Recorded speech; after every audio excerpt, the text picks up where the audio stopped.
मेरा सब कुछ लुट गया लेकिन मेरी किसी मदद नहीं की। बिरामो गरीब दा कोई नहीं ने। ए वीडियो तो एंड तक विखाए और पूरी विखाए। मेहरबानी करके इस वीडियो में ज़्यादा तो ज़्यादा शेयर कराए ताकि मियाँ नवाज शरीफ साहब, मियाँ शहबाज शरीफ साहब और मरियम नवाज साहब तक ये गल मेरी पहुँच सके। गल ये क्या तुम वेखते पे सो बई साढ़े दरिया ते दरिया सतलुज ते पब्लिक इकट्ठी हुई खली 1122 वाले आए खले आ। अच्छा भाई असी इन्हां नाल ना अर्जोई की कि मैं आख्या यार असी माड़े बंदे आ, साडा मेरा समान पिया कच्चे मकान आ विच मेरा समान पिया थोड़ा बहुता गरीब बंदे दे वो समान ही होंदा है जनाब ते सानू चक के दियो। आख्या ठीक है जी असी कश्ती भेजांगे। जदों जनाब कश्ती आ गई असा इन्होंने आख्या कि साडा समान चक दो। इन्हें आख्या कि सानू तुहाडा आर्डर नहीं है, सानू तो सिर्फ एक घर का आर्डर है। वो असा तो ओदा समान चकना ओदा चक के असी किसी का कोई समान नहीं चकना। गल ये कि मियाँ नवाज शरीफ साहब और मियाँ शहबाज शरीफ साहब असी भी पाकिस्तान में रहिंदे असी तुहानू वोट दिता वा। साडी ये अर्ज़ हुई है कि असा गरीब बस यार कोई नहीं है। अमीर का समान घरों चुकी गया है वह सारा कुछ हो गया लेकिन साड़ी बस्ती सब तो पहले बुढ़ा नाल ही है।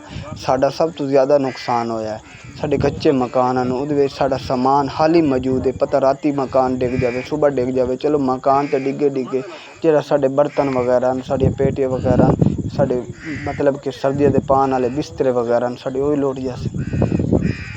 क्या असी पाकिस्तान में नहीं रहिंदे सिर्फ अमीर लोगों की मन्नी जैसी साढ़े गरीब लोगों की नहीं चाहे मैनू सजा ही दे दे। मैं वैसे ही चलो कोई नहीं टकी जावांगा। मेरा पहले केड़ा मेरा कख ही नहीं रहा। मेरा समान लुट गया, मेरी थोड़ी बहुती खेती बाड़ी हाई पई मेरी वो ख़त्म हो गई तबाह हो गई।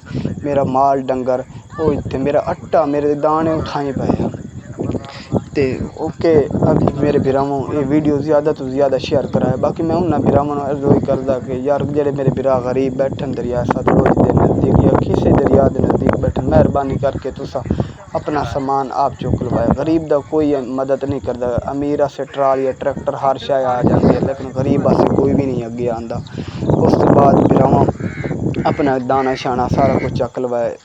अगर तुहानू खतरा है दरिया के नज़दीक चक लवाए क्योंकि असें कहते सी दरिया नहीं आंदा कोई बन लेकिन रात को अचानक बन लोड़ा और इंज लोड़ा कि सिर्फ पानी पानी आई तो अस अपने बच्चे संभालिए यार समान चकिया। जो 1122 वाला आख्या उन्होंने साड़ी तो सिर्फ एक ही घर की आर्डर है तो सिर्फ वही समान चक गया। गरीब का समान कोई भी नहीं चक सकता। ये मेरी यार वीडियो ज़्यादा तो ज़्यादा शेयर करा मियाँ नवाज शरीफ साहब ने मियाँ शहबाज शरीफ साहब ने। मैं तुहानू वोट दिता वा।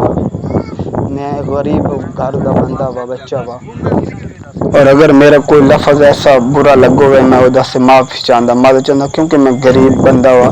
मेरा अज दिल बहुत ढेर सारा दुख खल है क्या मेरे 1122 वाले नहीं जा सकते। मेरे नाल दे जो जिमीदार हैं उन्होंने समान चक लिया ने मेरा नहीं चकिया ने। मैं गरीब सी मेरी सिफारिश नहीं लगी मैं मरियम नवाज साहब बड़ा खुश है तेरे तो तू गरीब हर बंदे तू जाके उन्होंने मदद कर दी है मदद कर रही है लेकिन साडा की है इन्होंने तो मेरा समान नहीं चकिया। मेरी आपसे शिकायत है और मैं उम्मीद करदा कि मेरी हेल्प की जासी। मेरी सारी आवाम ने दरखास्त है कि मेहरबानी करके यार मेरे जितने बिरा वेखन वाले ने वीडियो ज़्यादा तो ज़्यादा शेयर करनी है ज़्यादा तो ज़्यादा शेयर करनी